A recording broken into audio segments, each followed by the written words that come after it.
दोस्तों नमस्कार। मैं ना सुनांचली कथा कहानी और उपन्यास के इस अंक के साथ पुनः हाजिर हूँ। दोस्तों इस समय आप लोग सुन रहे हैं उपन्यास चित्रलेखा, जिसे लिखा है भगवती चरण वर्मा जी ने। दोस्तों इस उपन्यास के अब तक मैं 9वें परिच्छेद तक का वाचन अपने वाचन के पिछले क्रम में कर चुका हूँ, जिसे आप प्लेलिस्ट से जाकर सुन सकते हैं। आज सुनिए उपन्यास चित्रलेखा के 10वें परिच्छेद का वाचन मेरे अर्थात नाथ सुनांचली के स्वर में। मृत्युंजय के उस अलौकिक भवन का आलोक वैसा ही रहा। सजीवता में कमी अवश्य हो गई थी। अनावश्यक अतिथियों के चले जाने के बाद नाटक के प्रधान अभिनेता ही रह गए। योगी कुमारगिरी, विशाल देव, चित्रलेखा, बीजगुप्त और श्वेता, केवल इन्हीं व्यक्तियों को मृत्युंजय ने रोक लिया था। थोड़ी देर तक मौन रहने के बाद मृत्युंजय ने बीजगुप्त का हाथ पकड़ा। उन्होंने भरे हुए गले से कहा, सामंत बीजगुप्त, इस उत्सव में एक बड़ा रहस्य छिपा था और उस रहस्य से तुम्हारा बड़ा घनिष्ठ संबंध है। इतना कहकर उन्होंने यशोधरा की ओर अर्थ भरी दृष्टि से देखा। बीजगुप्त के मुख का रंग उतर गया। चित्रलेखा मुस्कुराई, और मुझे पूर्ण आशा है कि वृद्ध मृत्युंजय की बात अस्वीकृत न होगी।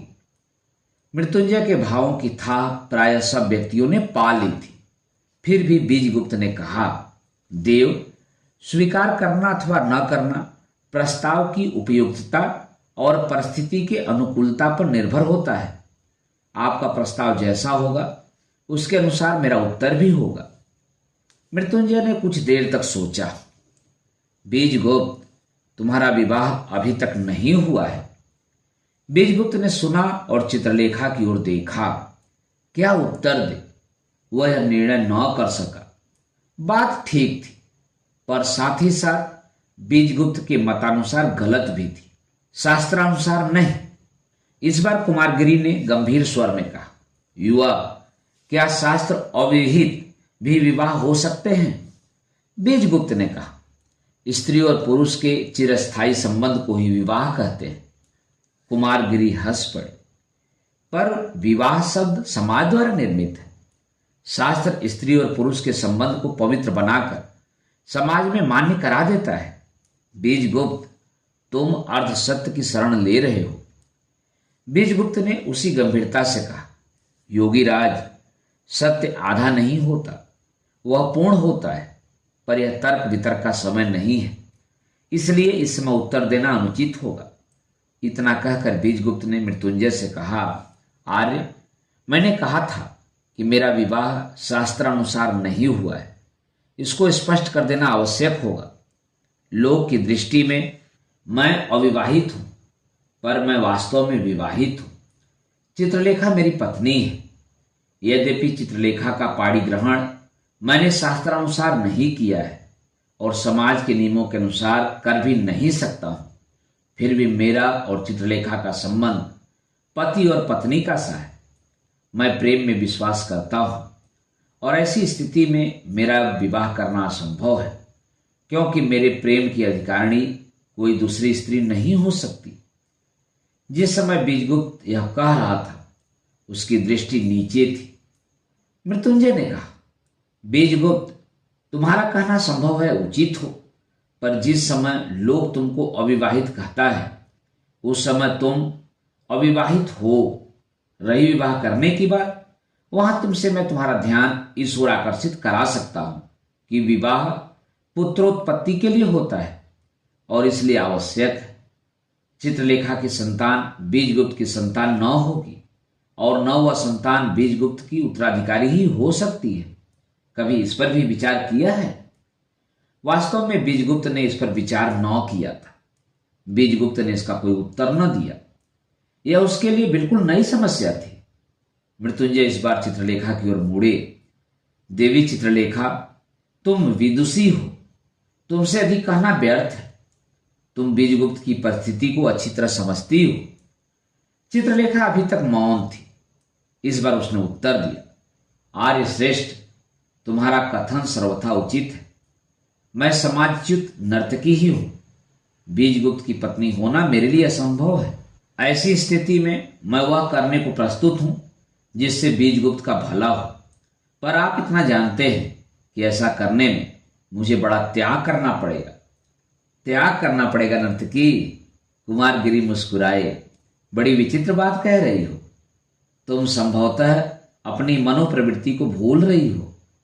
तुमने एक बार मुझसे कहा था कि तुम विराग के जीवन को अपनाना चाहती हो, उसके लिए सबसे अच्छा अवसर है। कुमारगिरी की बात से बीजगुप्त चौंक पड़ा। उसने कहा, योगी राज, यदि आप विराग पर विश्वास करते हैं और एक व्यक्ति को विराग का उपदेश दे सकते हैं, तो फिर मुझे क्यों बंधन में बंधने को बाध्य किया जा रहा है? इसलिए कि तुम विराग के योग्य नहीं हो और साथ ही तुम समाज के नियमों के प्रतिकूल भी चल रहे हो। तुम्हें यह उचित होगा कि तुम कम से कम समाज के नियमों का पालन तो करो ही। चित्रलेखा इस समय तक कुमारगिरी के कथन पर विचार कर रही थी। उसने कहा, योगी, एक प्रश्न और करूंगी। क्या तुम मुझे गुरु दीक्षा देने के लिए तैयार हो? यदि हां, तो फिर इसी समय मैं तुम्हारी शिष्या हुई। कुमारगिरी के नेत्र स्वयं ही विशाल देव की ओर घूम पड़े। विशाल देव उस समय अपने गुरु की ओर देख रहा था। थोड़ी देर तक कुमारगिरी को सोचते रहे। नर्तकी चित्रलेखा, तुम्हें दीक्षा देना मेरे लिए असंभव है। इस बार चित्रलेखा हंस पड़ी। मुख से कह देना सरल होता है, करना बड़ा कठिन कार्य है योगी। तुम्हारे लिए विराग चाहे जितना सरल हो, पर मेरे लिए कठिन है। अकेली विराग के क्षेत्र में विचरना मेरे लिए असंभव सा है। अभी तक अनुराग के क्षेत्र में हूं और संसार भले ही उस क्षेत्र को पवित्र न माने, पर ईश्वर के आगे और मेरे आगे वह क्षेत्र पवित्र है। उससे बाहर निकलने के अर्थ होते हैं दूसरी क्षेत्र में पदार्पण करना, और व्यर्थ पाप करने के लिए मैं प्रस्तुत नहीं हूं। बात बनी और बिगड़ गई। मृत्युंजय ने इसका अनुभव किया। बात बिगड़ी और बन गई। बीजगुप्त ने इसका अनुभव किया। कुमारगिरी चित्रलेखा को जानता था और चित्रलेखा कुमारगिरी को। श्वेतांक और विशाल देव दोनों ही इस बातचीत के गूढ़ महत्व को समझ रहे थे। एक यशोधरा ही ऐसी थी जो न कुछ अनुभव करती थी, न कुछ जानती थी और न कुछ समझती थी। उसने मृत्युंजय से कहा, पिताजी, रात्रि अधिक बीत गई है। वृद्ध मृत्युंजय ने अपनी पुत्री की ओर देखा और फिर चित्रलेखा की ओर। दोनों में कितना भेद था। एक देवी थी, दूसरी दानवी। एक शांति थी, दूसरी उन्माद। और बीजगुप्त परिस्थिति चक्र का एक अभागा शिकार, पर साथ ही मनुष्यता से पूर्ण मनुष्य। मृत्युंजय ने चित्रलेखा से कहा, तुम्हारे क्षेत्र को अपवित्र कौन कहता है? जो कुछ तुम कर रही हो वह अपनी मनोप्रवृत्ति के अनुसार, और मैं यह भी मानता हूं कि तुम्हारा सारा व्यवहार प्रेम का है। प्रेम के क्षेत्र में अपवित्रता का कोई स्थान नहीं है। पर देवी, क्या वह मनुष्य जिससे तुम प्रेम करती हो यदि ठीक मार्ग पर न हो, तो उसको ठीक मार्ग पर लाना तुम्हारा कर्तव्य नहीं है? प्रेम में त्याग की आवश्यकता होती है, और बीजगुप्त के लिए जो तुम त्याग करोगी वह महान होगा। बात जिस ढंग से कही गई थी उसका चित्रलेखा पर प्रभाव पड़ा।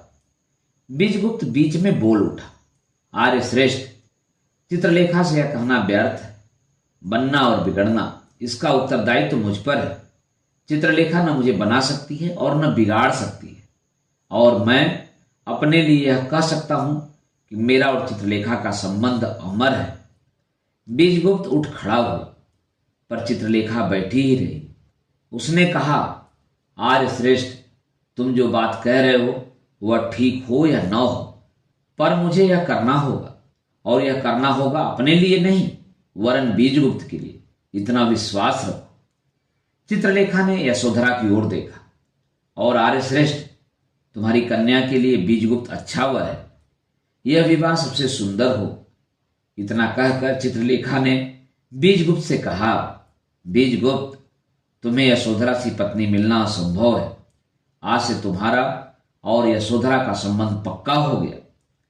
बीजगुप्त उस समय द्वार के पास खड़ा था। चित्रलेखा, तुम्हारा कहना अनुचित है और यह मेरे लिए असंभव है। इस समय मैं इतना ही कह सकता हूं। अच्छा आर्यश्रेष्ठ, विदा। इतना कहकर बीजगुप्त मृत्युंजय के भवन से बाहर चला गया। चित्रलेखा उठ खड़ी हुई। आर्य श्रेष्ठ, आप बीजगुप्त के कथन का बुरा न मानिएगा। आवेश में आकर मनुष्य भले और बुरे का ज्ञान खो बैठता है। उस समय यदि कोई दूसरा व्यक्ति उस पर अपनी धारणा बना ले तो यह अनुचित है। मैं आपको इतना विश्वास दिलाती हूं कि बीजगुप्त का और आपकी कन्या का संबंध बहुत श्रेष्ठ होगा और इस संबंध का होना आवश्यक भी है। श्वेतांग के साथ चित्रलेखा भी बीजगुप्त के पीछे पीछे चल दी। इन लोगों के चले जाने के बाद मृत्युंजय को परिस्थिति का पूर्ण ज्ञान हुआ। उन्होंने कुछ देर तक मौन रहकर कुमारगिरी से कहा, योगी राज, मेरी समझ में कुछ नहीं आया, पर इस बातचीत से इस निष्कर्ष पर पहुंच सका हूं कि इस नर्तकी का बीजगुप्त पर बहुत बड़ा प्रभाव है। यह अनुमान उचित है और साथ ही नर्तकी चित्रलेखा का हृदय बहुत स्वच्छ है। इस पर कुमारगिरी मौन ही रहे। उनकी आंखें न जाने क्यों आप ही आप विशाल देव की ओर उठ गई। विशाल देव मन ही मन मुस्कुराया। मृत्युंजय ने फिर कहा, योगी राज, क्या बीजगुप्त पर अधिक दबाव डालना उचित होगा? प्रश्न यह है, चित्रलेखा कह गई है और जो कुछ वह कह गई है उसे वो पूरा करेगी, इतना विश्वास है। फिर भी अब यह इच्छा होती है कि बीजगुप्त को छोड़ ही दिया जाए, क्योंकि चित्रलेखा के मन को आघात पहुंचेगा। इस बार कुमारगिरी बोले, चित्रलेखा के मन को आघात पहुंचेगा, इस पर मैं विश्वास नहीं कर सकता। बहुत संभव है कि चित्रलेखा स्वयं ही बीजगुप्त को छोड़ देने पर प्रस्तुत हो, पर ऐसी अवस्था में बीजगुप्त का जीवन संभल जाएगा। मैं तो यहां तक कहूंगा कि चित्रलेखा से बीजगुप्त का संबंध टूटना ही उचित है। कुमारगिरी उठ खड़े हुए और कहा, मृत्युंजय, यशोधरा के लिए बीजगुप्त से अच्छा वर तुमको न मिल सकेगा, यह समझ रखना। दोस्तों, अभी आप सुन रहे थे उपन्यास चित्रलेखा के 10वें परिच्छेद का वाचन मेरे अर्थात नासुरांचली के स्वर में। दोस्तों, इस उपन्यास के आगे के परिच्छेदों का वाचन आप मेरे वाचन के अगले क्रम में सुन सकते हैं। तो सुनते रहिए कथा, कहानी और उपन्यास और जुड़े रहिए। धन्यवाद। नमस्कार।